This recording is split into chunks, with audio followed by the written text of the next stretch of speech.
안녕하세요. 반갑습니다. 기독교 세계관 2023년 한 학기를 종강하게 되었습니다. 사이버 강의로 여러분들을 이렇게 대합니다. 여러 가지 어려운 상황 속에서도 또 감기, 몸살, 또 다양한 환경적인 어려움에도 한 학기 동안 끝까지 잘 참여해 주신 여러분들에게 진심으로 감사하고, 오늘 마지막 가르치고 배우며 성장하는 길이라는 그런 주제를 가지고 또 함께 하겠습니다. 우리 인간은 끊임없이 배우는 과정이죠. 기독교 세계관도 기독교적인 관점에서 세상을 바라보는 그런 배움의 과정이었습니다. 13장의 주제가 배우는 것, 또 우리 일평생을 통하여 성장하는 것이 얼마나 소중한 것인가에 대해서 우리 살펴보면서 여러분 삶 속에도 젊은 20대뿐만 아니라 30대, 40대 노인이 될 때까지 인간은 계속 성장하고 배울 수 있다는 가능성에 대하여 그런 가치관으로 살아가면 훨씬 더 행복할 수 있겠다, 그런 생각을 해보게 됩니다. 목차는 교육, 좋은 사람을 양성하는 것, 학습 동기를 높이는 방법, 행복한 대학 생활을 위한 노하우 등 이런 주제로 같이 나누게 되죠. 교육은 좋은 인생, 좋은 사람을 양성해 나가는 것이 교육입니다. 에듀케이션이라고 하는 이 교육은 사람은 사회적인 동물이고 교육적인 동물입니다. 우리가 똑같은 인간이지만 어떤 사회화가 되었느냐, 어떻게 교육을 받았느냐에 따라서 선진국 시민이 될 수도 있고 후진국 시민이 될 수도 있습니다. 교육은 사람을 변화시키는 능력과 힘이 있습니다. 우리는 지금까지 초등학교부터 지금까지 계속해서 배우고 있고, 또 대학원이 끝난다 할지라도 인생을 통하여 우리는 계속 성장하면서 자기가 성장하는 그 과정이 의미가 있고 가치가 있고 보람이 있는 것입니다. 교육의 최고 목적은 좋은 사람을 양성하기 위해서 가르치는 것이다, 이렇게 우리가 말할 수가 있겠죠. 좋은 사람은 어떤 사람입니까? 우리가 말할 때 흔히 좋은 사람은 아주 타고난 그런 인재다, 그런 의미는 아닙니다. 좋은 사람은 자기 가치관, 자기 주관, 자기 정체성, 자기 인생관을 건강하게 만든 사람이라고 볼 수가 있을 것 같습니다. 그래서 좋은 사람은 이웃 간의 관계도 좋고 우리 가족의 관계도 좋고 사회적으로 유용한, 필요한 그런 인재로 자라갈 때 우리는 더욱 좋은 사람이다, 그렇게 말합니다. 세상에는 난 사람도 있고 든 사람도 있고 된 사람도 있습니다. 우리 모두가 제대로 된 그런 된 사람도 되고 속이 든든한 사람이 되기도 하고, 또 사람들에게 쓰임받는 그런 난 사람이 될 수 있다면 상당히 의미가 있지 않겠나, 그런 생각을 해봅니다. 우리 모두는 교육 가운데 있고 평생 우리가 배우고 익히며 성장하는 그런 과도기에 있는 인간이다, 이렇게 말할 수 있겠죠. 교육의 내용에 대해서 보면은 교육의 내용은 지식과 훈육, 이 두 가지 큰 틀이 있는데, 지식은 knowledge, 모르는 것을 새로 배우는 것이라면 훈육은 계속해서 훈련하는 그런 과정이다, 우리가 그렇게 말할 수 있겠죠. 개인이든 사회든 발전을 원한다면, 어떤 변화를 원한다면 교육이라는 것은 필수적이다. 가만히 두면 사람은 타락합니다. 가만히 두면 부패합니다.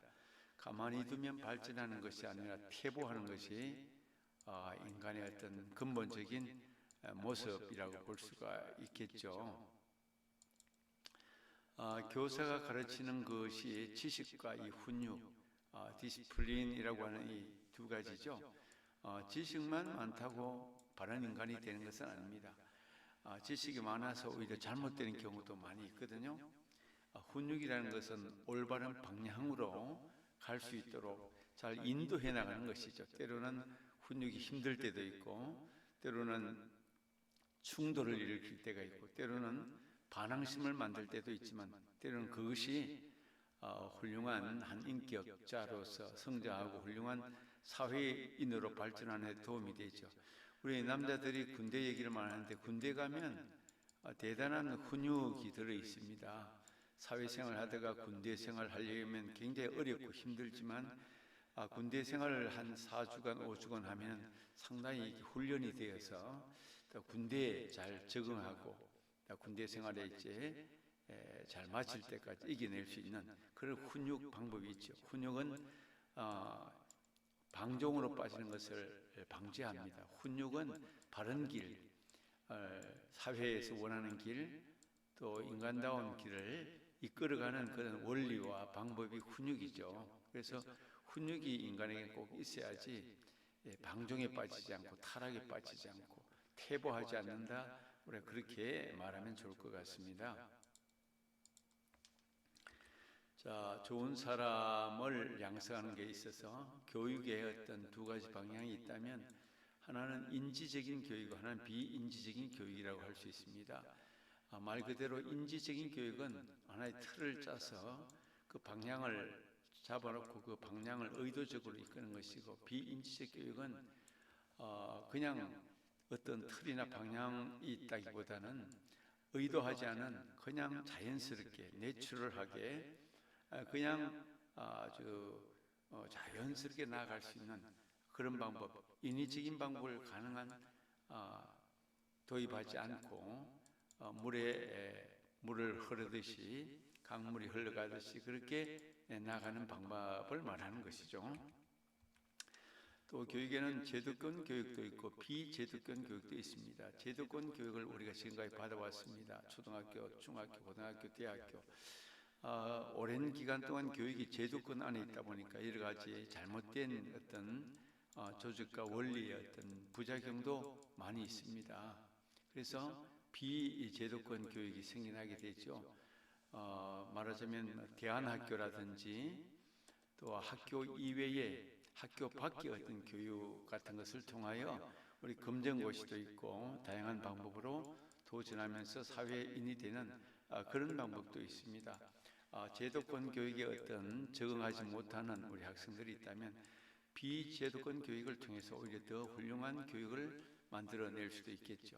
또 사적인 교육도 있고 공적인 교육도 있습니다. 우리나라는 공적인 교육이 부작용이 참 많다고 오히려 사적인 교육을 더 신뢰하는 그런 방안도 생겨나게 되었습니다. 어쨌든 교육이라는 것이 이렇게 만만치 않다, 쉬운 일이 아니다라는 것을 우리가 잘 알게 됩니다. 또 가정교육도 있고 사회교육도 있습니다.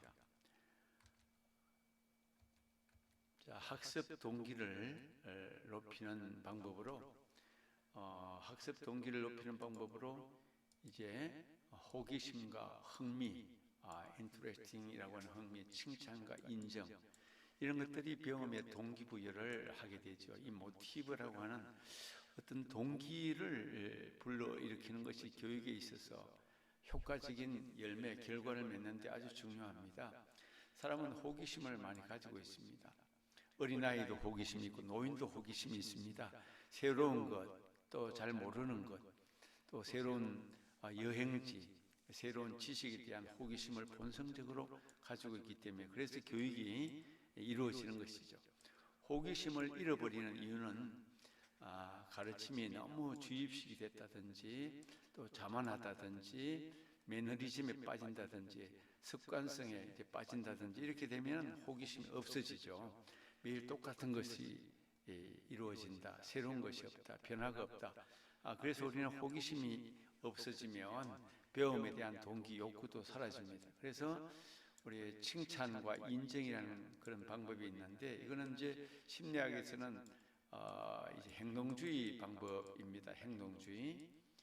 그래서 칭찬하고 격려하면서 그 마음의 동기를 긍정적으로 그렇게 만들어주는 거죠.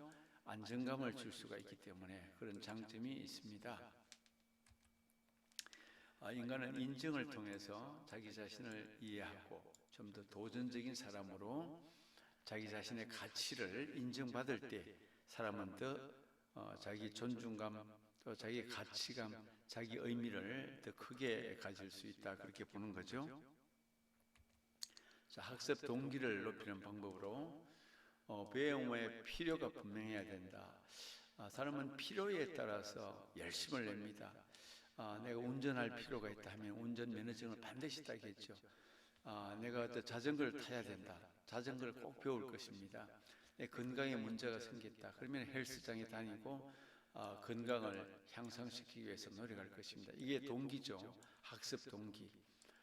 필요가 있을 때 배움에 대한 동기가 생기는 것입니다. 필요는 한 인간에게 니드라고 하는 이 필요는 무엇을 원하는지, 내가 무엇을 갈구하는지, 무엇이 더 결핍되어 있는지에 따라서 달라질 수가 있습니다. 그래서 내가 무엇을 원하는지를 분명하게 안다는 것, 이것이 학습에 있어서, 배움에 있어서 중요한 요소가 될 수가 있습니다. 그래서 우리 인간은 배움의 어떤 동기, 학습 동기를 가질 때 단기적인 목적을 세울 수도 있고 장기적인 목적을 세웁니다. 이렇게 계획적인 그런 사람도 있지만 사실은 계획이 좀 약한 사람들도 있습니다. 그럼에도 불구하고 단기적으로 어떤 배움의 필요성을 느끼면은 우리 단기적으로 열심을 내죠. 운동도 하고 학원에도 다니고 영어도 배우고 그걸 지속적으로 꾸준하게 잘해 나갈 수 있으면 대단히 좋은데 그렇지 못할 때 우리가 많은 열매 소득을 거두지 못할 때도 많습니다. 자, 학습 동기를 높이는 방법으로 세 번째는 인지적인 배움도 있고 비인지적인 배움도 있다라고 나눌 수 있는데 의도적인 배움과 비의도적인, 인지적이라는 것은 내가 신경을 쓰고 내가 지식을 가지고 틀을 짜서 그렇게 어떤 원리 원칙에 따라서 나가는 것이라면 비인지적인 것은 자발적으로 자연적으로 자원에서 만들어 나가는 그런 배움의 과정이죠.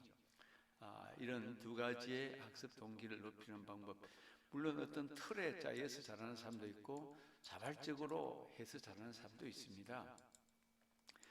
그래서 집중력도 높이고 기억력도 원할 때, 자기가 자발적으로 할 때 기억력도 높아집니다. 지식교육과 사고교육, 지식만 더 많이 키워나가는 교육, 또 생각을 넓게 하는 그런 사고교육도 있다고 볼 수가 있죠. 자, 이렇게 인지적인 배움과 비인지적인 배움으로 나눠볼 수도 있다는 것이죠.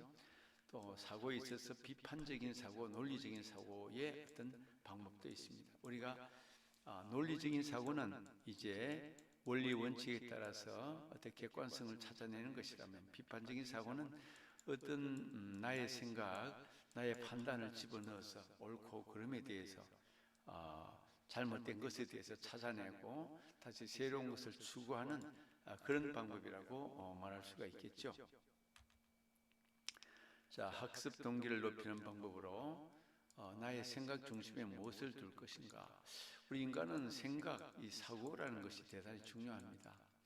어떤 생명체도 가지고 있지 않는 인간에게만 있는 이성, 사고, 이것이 인간을 인간되게 만들고 또 창조적으로 만들고 과학적으로 만들고 또 성장하게 만들고 의미와 가치를 만들어내는 것이 인간이 가진 이 사고라고 말할 수가 있죠. 그래서 이 생각 중심, 사고 중심에 무엇을 담고 있느냐에 따라서 그 사람의 크기, 인생의 크기, 가치가 달라질 수 있을 것 같습니다. 무엇을 위해서 공부하는가? 공부는 자신을 위한 것인가? 또 남을 위한 것인가? 나는 무엇을 지향하고 있는가? 이런 여러 가지 생각의 어떤 방향, 원리, 목적 이런 것들을 분명하게 이제 따져보고 자신에 대해서 알아갈 때 이 생각의 크기, 사고의 어떤 방법, 원리, 목적, 방향성을 제대로 찾아가지 않을까 그렇게 보는 것이죠. 자, 여러분들도 인생을 살면서 20대에 아주 중요한 자기 인생의 방향을 정하고 가치를 정하고 또 직업을 정하고 또 어떤 행복관이나 세계관을 만들어갈 때 내 생각에 무엇이 가장 중요할까? 또 나는 공부를 해서 당장저 어떤 인생이 되어질까 하는 데 대해서 여러 가지 생각을 좀 많이 해보는 것도 좋은 방안이 될 것 같습니다. 자, 행복한 대학생활을 위한 노하우 했는데 우리 공부를 하는 대학생활은 자율이 중요한데 고등학교 때하고 다르게 이제 대학생활은 이제 성인이기 때문에 자기가 스스로 공부하고 스스로 책임을 갖고 자율적으로 판단하고 결정하고 또 시간을 활용하고 노력을 기울이고 하는 것이 참 중요합니다.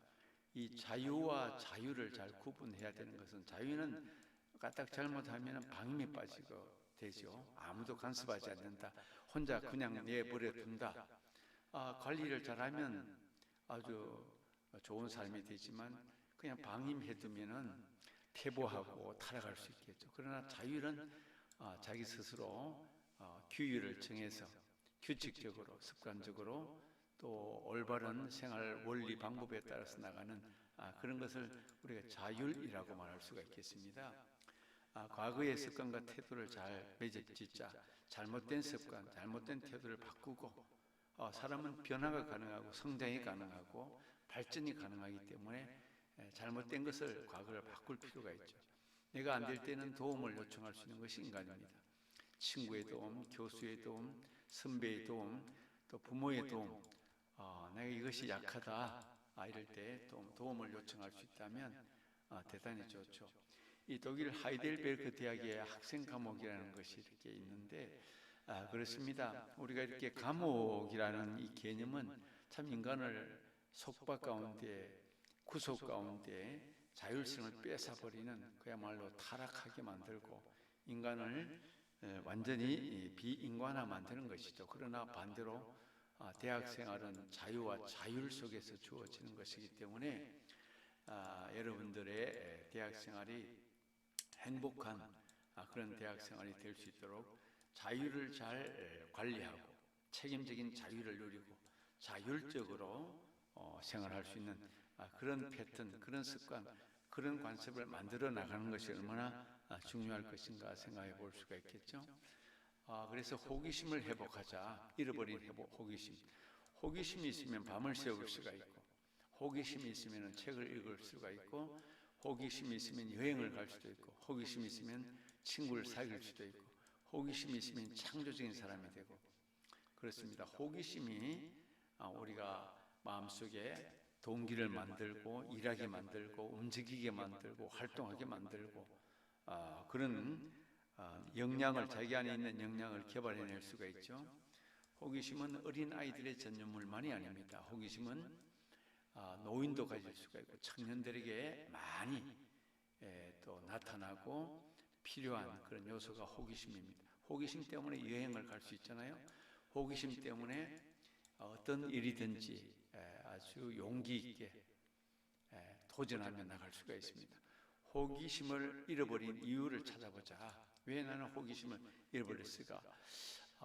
재미가 없다, 에너지를 잃어버렸다, 너무 피곤하다, 목적과 방향이 없다, 이런 것들이 이렇게 자기를 관습에 빠뜨리고 습관에 빠뜨리고 매너리즘에 빠뜨리면 호기심도 같이 잃어버릴 수가 있을 것 같습니다.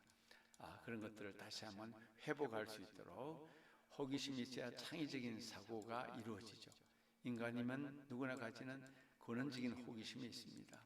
누구든지 인간은 새로운 것을 보면, 새로운 자동차를 보면, 새로운 핸드폰을 보면, 새로운 컴퓨터를 보면, 새로운 어떤 장난감을 보면 누구나 호기심을 가지고 발동하죠. 그래서 움직이게 되죠. 여러분들도 20대 잃어버린 호기심을 되찾아서 여러분의 삶을 더 창조적이고 적극적이고 긍정적인 방법으로 나갈 수 있도록 그렇게 노력하시면 참 좋을 것 같습니다. 새로운 만남과 교류, 대학 생활에 참 좋은 점이 이제 성인이 되기 때문에 자유도 있고 책임감도 있고 스스로 할 수 있는 선택권도 있고, 그래서 새로운 만남을 얼마든지 가질 수가 있습니다. 새 친구를 사귀고 또 여러 가지 교류 활동을 많이 할 수 있는 그런 장점이 대학생입니다. 학문은 먼저 대화로부터 시작이 된다. 대화를 잘 하면서 이제 학문이 폭이 넓어지고 새로운 지식을 받아들이게 되고, 내가 가지고 있는 내 생각보다 타인의 생각, 여러 사람의 생각을 받아들이면서 나의 마음이 넓어지고 지식도 더 확장되고 발전할 수 있겠죠. 말하는 공부법이 가지는 효과, 메타인지, 그러니까 말을 하면서 여러 가지 인식의 폭, 또 사고의 폭, 또 행동의 폭, 판단의 폭, 결정력의 폭이 넓어지면서 객관적으로 볼 수 있는 그런 인지 능력을 메타인지다, 우리가 그렇게 말할 수 있습니다. 새로운 만남은 새로운 경험을 만들어주죠. 가보지 않은 곳, 해보지 않은 대화, 또 새로운 지식, 새로운 어떤 관계성, 이런 것들이 새로운 경험을 만들어줘서 호기심을 채우고 나를 더 큰 넓은 세계로 나갈 수 있도록 그렇게 인도하는 것을 우리가 볼 수가 있는 것이죠. 자, 우리가 지금까지 우리 배움과 교육의 어떤 목적이 무엇인가, 또 이런 일반적인 배움의 내용과 기독교적인 배움의 어떤 시각은 어떤 차이가 있는가 한번 생각해 보면서 오늘 마지막 우리 순서 시간을 이렇게 배움에 대해서 같이 나누는 시간을 가지게 되었습니다. 여러분들 이제 대학 생활이 4학년이면 그야말로 마지막 학기가 될 것 같고요. 이제 3학년, 2학년 쭉 있는데 그야말로 대학 생활은 황금기이고 대학 생활은 참으로 소중한 시간입니다.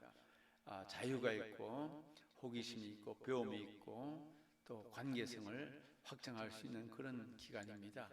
배우고 가르치고 성장하는 그런 좋은 기회를 잘 활용하시기를 바랍니다. 이제 방학이 되는데 여러분들 여러 가지 시간적인 여유와 또 관계적인 활동, 여행, 지식을 쌓는 독서, 다양한 것을 통하여 여러분의 삶을 마음껏 누리고 활동하는 그런 축복의 시간들로 삼으시기 바랍니다. 한 학기 동안 감사했고 수고를 많이 했습니다. 여러분 건강하시고 또 방학 동안 또 유익한 시간들로 보낼 수 있기를 바랍니다. 수고 많이 했습니다. 감사합니다.